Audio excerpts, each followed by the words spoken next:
Hey everybody, welcome to another exciting episode of Coco and Dalts. I'm not Dalts. And I'm not Coco. I was building suspense there because maybe people at home were like, what's he going to say? I don't know what he's going to say. He's so unpredictable. And today we're talking about a new Netflix miniseries, although it didn't feel like a miniseries, called... What's the opposite of a miniseries? Is it a maxi series, I guess?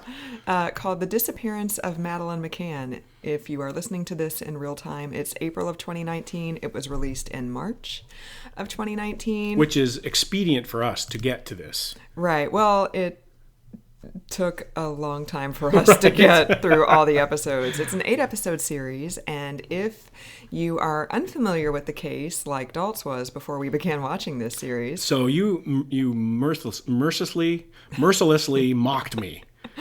I did not. I said no such thing. You said, where have you been? Off air, you were like throwing things around. And you said, have you been under a rock all these years? What do you mean you haven't heard of Madeleine McCann? It was like a haymaker to the baby maker. Like I was so upset that you hadn't heard of this case. I had never seen you so angry. The fury was unbridled. I mean, I think you are the only person in the world who never heard of this kid. There it is. There's a tip of the anger iceberg right there. Well, that's because this case was pretty inescapable for at least the first few weeks after she went missing. So this was when? It was 2007. 2007, which I was surprised by because when you told me you hadn't heard of this kid and I was kind of describing the case to you, I was like, yeah, I think she went missing around the same time that like Princess Di died and JFK Jr. died. So, it was about 10 years ago. And you're like, what are you talking about? That was like 20 years ago. And I was like, what do you mean the 90s were 20 years ago? So my timeline was way off. So yes, it was 2007 when she went missing. For those of you who are unfamiliar with the case, she was a 3-year-old British girl. She was on holiday with her parents and her twin younger siblings in Portugal when she vanished without a trace one night. Nothing has been found of her in the 12 years since she went missing. Spoiler. The disappearance of Madeleine McCann. So it's not the disappearance and reappearance. Right, or the exactly. discovery of... Right. So this series is, like I said, an 8-parter, and it delves into what happened the night she went missing, who the suspects were, a lot of the leads that have been found and followed up on or not followed up on since then, what she would look like today. The search is still ongoing, but now it's being done by the British government, by Scotland Yard, instead of really by the Portuguese police, who, spoiler alert, maybe bungled the investigation a little bit in the beginning. Maybe. Just a tad. So, what's Portuguese for incompetent? Incompetente. Really? I have no idea. Look at that. I don't know. I had no idea you were so multi-talented. Yeah, well, it is a Romance language, and I took 4 years of Latin in high school, so I'm, Portuguese is one of those hard Romance languages. Though. Yeah, it doesn't, when they subtitled the Portuguese people who didn't speak English, obviously, and I didn't really recognize any of it, except when they would say, like, blah, blah, blah, Madeleine McCann, right. blah, blah, blah. Like, it's right. not like Spanish or Italian where you can pick some words out, or French. Like, it was just Greek to me. When they do that, this is kind of a tangent, but whenever they do that in movies and somebody's English name comes on there, I always think it would be so much nicer if they did it in their native language. Like, Italian, Bob Smith. Italian. Wouldn't it be better if it was like, Roberto Smithanzio? Or something like that. Like translate the name, too. Not just like, foreign language, insert Anglo name here. I can't wait to go to Italy with you. I think it'll be great. I'll introduce myself as Daltso. Daltino, there we go. So back to... Yeah. So what did you think of not knowing anything about the case? You're just reinforcing my ignorance. No, there. I'm just saying... Another shot. No, it's not. It really was like I didn't follow the case closely at all. It was just so pervasive that like every time I watched the news, they talked about it. So... But I didn't watch the news, I guess. Yeah, so... I wasn't watching that news. Yeah. I wasn't watching Entertainment Tonight or whatever. Where was this on? I don't know. It was probably on, like, ABC. I was in... No, I wasn't in college because this wasn't the 90s. So, I don't know. I was probably watching... You're having, like, a bit of a time warp factor there going on. I really think the 90s were 10 years ago. I think that this story really affected you, and that's what's happened, is sort of traumatized you a little bit. So, what did you think of the miniseries? So, the miniseries, as I stated off the top, was not very short. It was 8 episodes in the neighborhood of an hour, 52 minutes, 58 minutes, an hour and 2, something like that. And to me, this series, so the baseline story is fascinating. As I'm the perfect person to watch this because I had no knowledge of it whatsoever. Right. So I was going into this completely ignorant, and you strong-armed me into watching it as you usually do. You're usually very forceful with these things and bossing me around and giving me wedgies and stuff like that. I cuffed him to the couch and I put toothpicks in his eyelids. Right, I was you like, did. You will watch this. You must watch this fascinating documentary. So I was going into it thinking, this will be good. I'll learn some stuff. I learned some stuff. It just took me way too long to get to it. Like after every episode, it seemed like the best parts of each episode were the last 5 to 8 minutes, and they would reveal something that they were building up to in the entire time. There was way too much drone footage of the village at night. And it was the same drone footage, so they took, let's say, 45 minutes of drone footage of the beautiful, beautiful coastal Portuguese resort town that this event occurred in. Beautiful scenery, beautiful drone footage, but we saw it over and over again. So this very easily, to me, 8 episodes could have been 4, and it would have been 4 really good episodes. It would have been on the same plane, I think, as the O.J. Simpson stuff that we watched. Right. Like when every episode was packed with suspenseful stuff, and you needed to get to the next one. Like I didn't really want to binge watch this. That's why it took us a month. That's why it took us a month to watch 8 episodes. Because we were like, okay, it's going to drag through the first 40 minutes. We're going to talk about stuff that maybe we've talked about before. Right. We're going to revisit the neighbor being accused, and then he's going to say it was the most horrible experience of my life. And then we're going to see that same thing 2 episodes later. Right. It could have been 4 episodes in the neighborhood of 60 to 75 minutes, and the first one could have been, this is what happened, like the night she disappeared. Right. And then the next one could have been, this is why the parents were suspects. Right. The next one could have been, this is the neighbor guy, and like all the other there was sightings no clear that delineation. Night. And then the final one could have been, well, this is why the media sucks, and really sensationalized this I thought that was a tangent to me. That to me was almost like, it was almost superfluous because it was implied throughout the entire coverage, throughout all the other 7 episodes. Right. So essentially what they did was a compilation of all the bad media behavior in the first 7 episodes and put it in the last one and indicted the media. And I'm in the media and I have journalism background, but I can say that this stuff was reprehensible. Some of the things that they were, that's the British press. It's just the tabloid press. That's the way it goes. It doesn't excuse it, but that was just a nasty kind of way. So these poor parents were going through all this stuff, high visibility, being accused of doing these nasty things. And one of the things that you asked me about, or we talked about, is as a parent. So what happens was, I don't know how much detail we got into how they disappeared, but the parents were all around a dining room table in a restaurant, and their kids of very young age were all in various parts of the resort, and they were sleeping.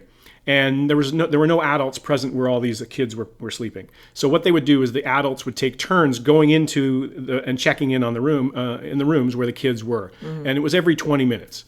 And as a parent, I can say that I've done something similar to that, whereas not necessarily in a foreign country and that sort of thing, but along those same lines, because sometimes you just don't have a choice. Somebody's got to go to the bathroom and you can't go in with them, so they're in there for 15 nerve-wracking minutes by themselves, and you're standing outside, especially if you have kids. Parts. If your kids are different gender than you are.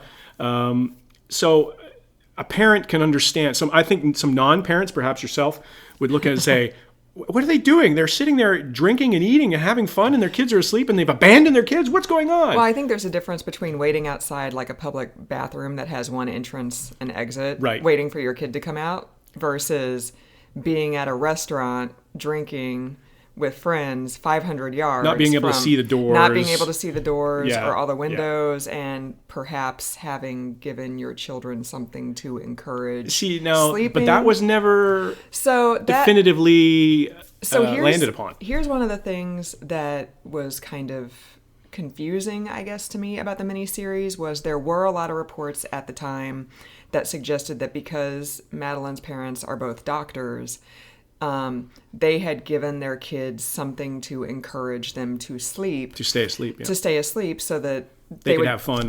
So that they could have fun and, the kids could not get into any trouble in the apartment by themselves while the parents are away.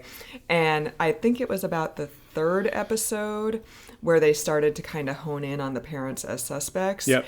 And they touched on that, but then there were a lot of things that touched on the parents being suspects, but then the miniseries just kind of glossed over them. Yeah. Like they were like, oh, well, the twin 2-year-olds didn't wake up when all this commotion was going on. People running in and out of the apartment, like screaming, crying, cops coming in, and the 2-year-olds never woke up. And what's up with that? But then they just dropped it. Like they never. Yeah. And then the thing with like the cadaver dogs too, like hitting on scents. Like they kind of like waved it away. Like, oh, well, that's only meant to be a guide. That's not meant to be definitive. Well, I understand that, but cadaver dogs still hit on scent. So, so this is a really long-winded way of me saying, I think there's a difference between you standing outside a women's room waiting for your kid to come back out because you can't go in versus being at a restaurant a few hundred yards away, even if you're allegedly going back to your place every 20, 30 minutes and checking on your kids and possibly encouraging them to sleep soundly. Yeah, and it's worth mentioning that you being the spoiler queen that you are, you told me that before.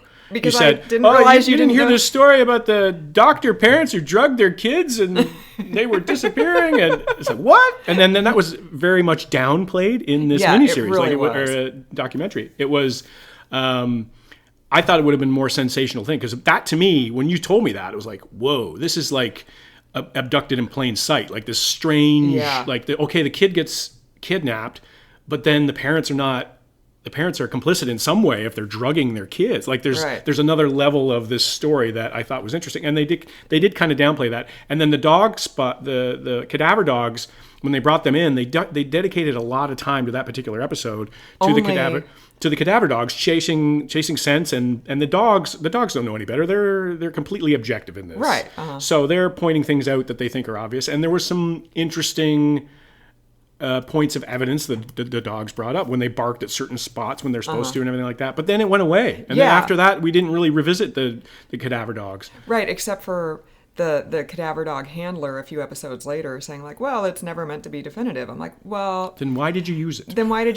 And then also, are you really trying to explain away that they hit on something? Like in this apartment where this child went missing that everybody in the world knows about? Like, I don't know. I did think about this. I'm like, I don't know if So the little girl's parents, Kate and Jerry McCann, they refused to participate in this series, but clearly it was done with like McCann family authorization because a lot of their friends and family were interviewed. Spokespeople and lawyers. And I don't know if the okay was only given after there were assurances made that we will downplay any mention that you might have had something to do with this. Right. I mean, it had to be mentioned because it was a huge deal. It was part of the plot. In the media when they were named suspects and when they were interrogated and stuff. And apparently they have still not been cleared by the Portuguese police.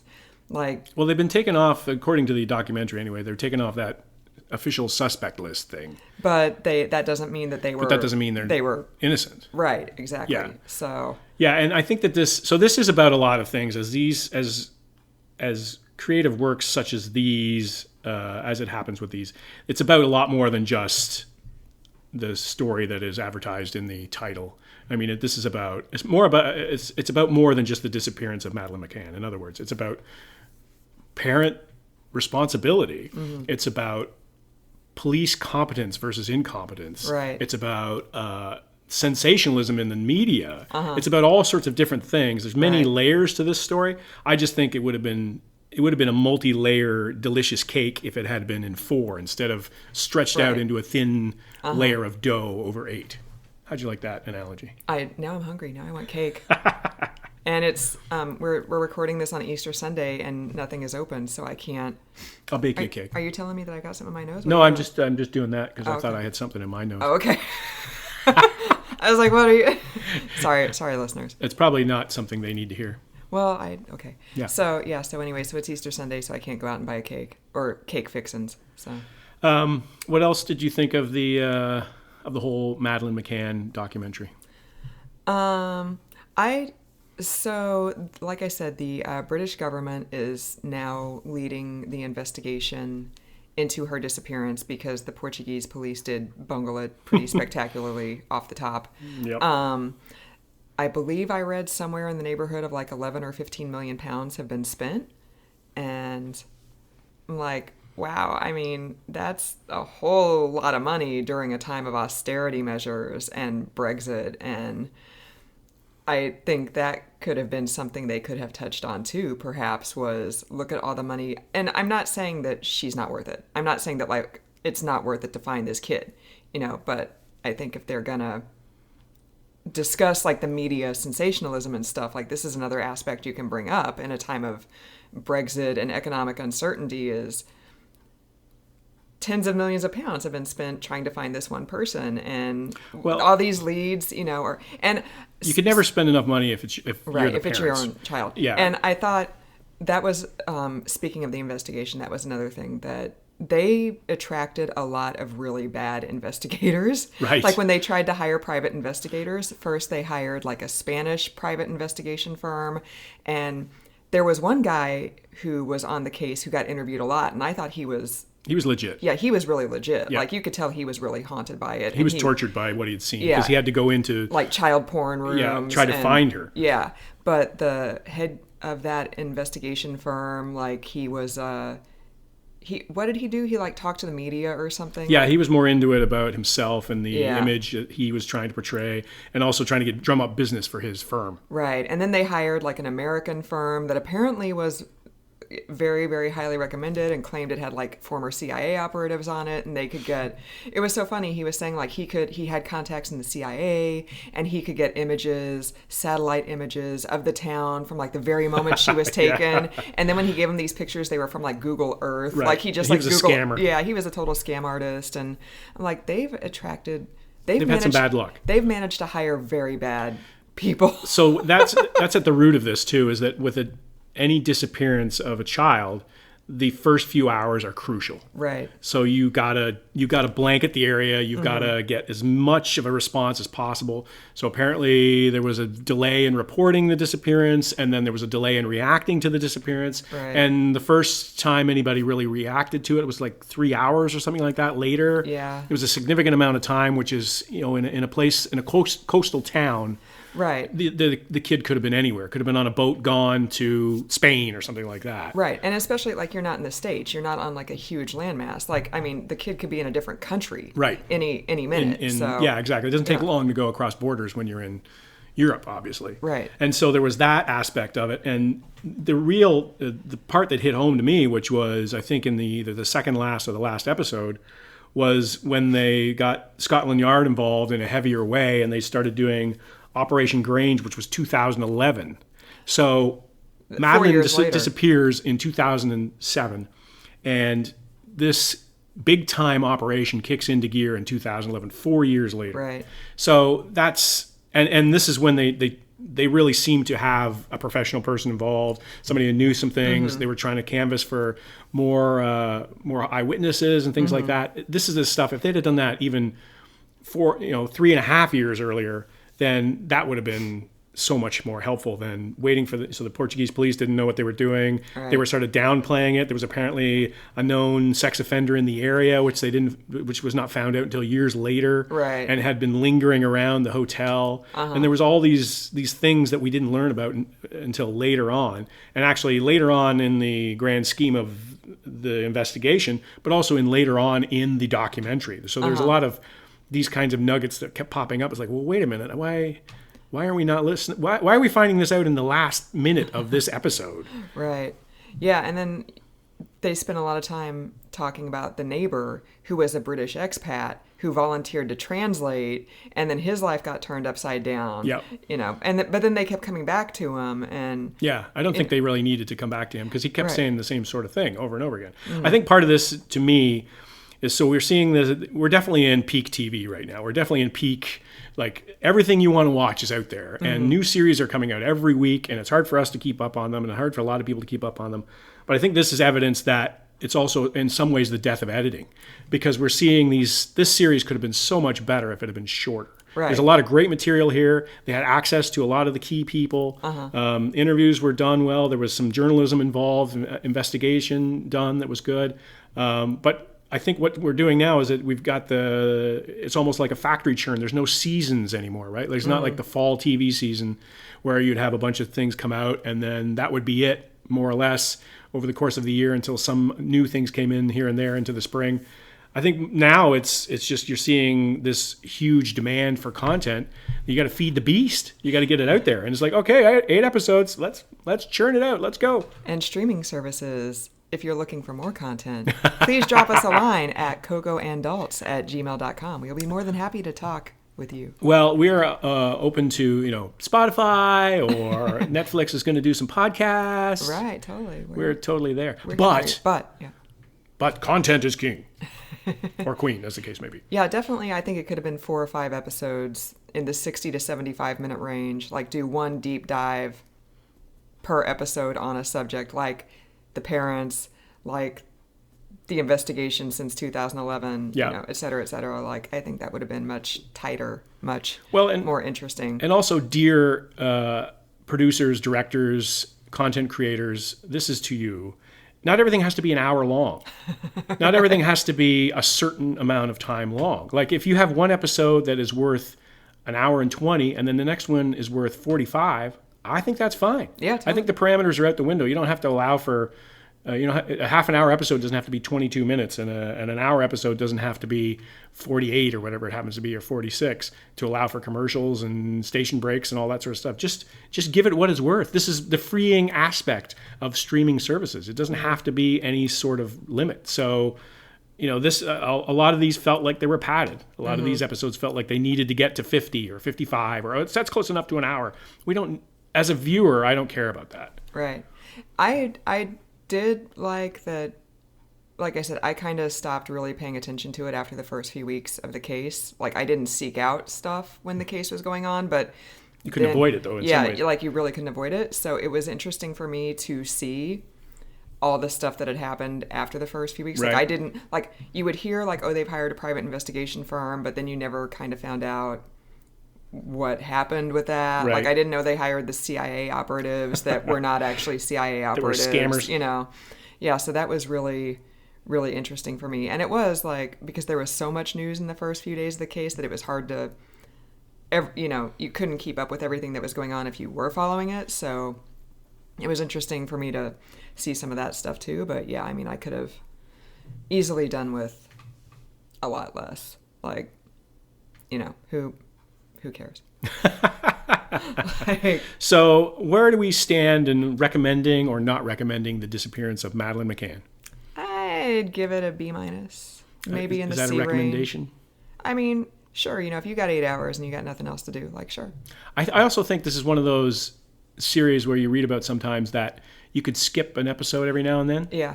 Which seems contrary to, as somebody who appreciates art, you don't really want to skip anything, but this seems like it's one of those things where actually you could pick it up, every other episode or something like that if you've felt the need. Yeah, or you could just skip right ahead to the end. Like if you're one of those, read the last page or last chapter of a book. But the last episode was just an indictment on the media and how sensationalized it was. So you're not even really going to find out anything about the rest of the case. But to me, they reviewed all the media crimes from the entire coverage, right? Yeah, so true. they were dropping in on everything that was said at various points about the case in the British media. It was pretty ridiculous, like that answer the editor of The Sun gave when he parsed what, like, I'm going to chuck it in this bin meant or whatever. Right. And it was just like total word salad. And I was like, what the hell does that even mean? Right. Like, I don't even think that guy spoke English. Right. Like just. Well, and that was an interesting part of it when the media got called on the in the investigation, in the British investigation on all this as to what crimes were committed by the media. Mm-hmm. And that's a nebulous thing because, free speech and all that sort of stuff. And you're right. The editors, the 2 editors who were called up there were were definitely spinning. Like, it was funny seeing them in those chairs because it's usually politicians or criminals or somebody in those chairs spinning words around, and it was actually the editors in this case saying, "Oh no, not answering the question that was asked," kind of thing. So that was an interesting part. So I'm going to say pass on this one. I think if you're looking at watching all 8 episodes, I think that's not really there. There were 2 authors. They wrote a book together, an American lady and then I think an Irish guy, and they were interviewed pretty extensively about. Honestly, they probably didn't need to be interviewed because if you're interviewing the cops and the key players, you don't need a couple writers recapping what was going on. Right. But probably if you read their book, right, it would probably be. This would be a good book. Yeah. And I think that they were probably there for objectivity in terms of, at least maybe the facade of objectivity, because they have a book to shill, so they're not exactly purely objective on this. But there wasn't a lot of middle ground offered in this. So it was the Portuguese side of it, and there was the McCann side of it, and there was hardly anything in between. I mean, there was the private investigator who we talked about, who was haunted by this. He was a bit of a... Yeah. But he was working for them, so he wasn't really objective. So yeah, I think they were probably there to provide a little bit of down the middle. Yeah. But yeah, I think this was an interesting story. The documentary, maybe not so much. Drone footage overload. So maybe in 8 years, when it's the 15th anniversary of her disappearance, they did go into all the people who have been found. So yeah, that was interesting. The McCanns still have hope because you have Elizabeth Smart, who was found after 1.5 years or 2 years, and you have J.C. Dugard, who was found after 10 or 20 years, and all these kids who you assume the worst, and then they show back up. I remember when Elizabeth Smart was found, I walked into work at the place we used to work together 20 years ago, and my boss, who wore the Hawaiian shirts, was like, "Hey, did you hear they found Elizabeth Smart?" And I was like, "Oh, did they find her body? Because you assume she's been gone 2 years. That's what you assume." And he was like, "No, she was alive." And I was like, "What?" Yeah. So it did talk a lot about the search for missing children and how many of them are found alive. And that to me was the fascinating part of this, was the fact that there's this organization that looks after kids' rights and stuff like that in these kinds of situations, these kind of tragic situations. And the one guy saying there are a lot of kids that are found. That it's not all tragic circumstances. They're in disappearing kids' cases. A lot of them are found and they're healthy, and there's psychological damage done, obviously. Yeah. But they're, for the most part, physically okay. And that to me was interesting. I wonder if that part of it was let's try to get an optimistic end to this. Yeah, Let's try to tilt it a little bit. Yeah, because it was a bit of a downer all the way. This poor kid was 4 years old when she disappeared. And right, I said to you before we started recording, how, what was I going to say? How awesome I am. Yes, that's exactly it. At this job? How, yes. How does somebody, even in 2007, which is not today, but even in 2007, how does somebody go missing off the face of the earth? Right. And you just have no idea what happened. Right. There are so many different avenues of inquiry. They talk about all the leads they had about some random lady in Barcelona at 3 a.m. walking up to 2 Australian guys saying, "Do you have my new daughter?"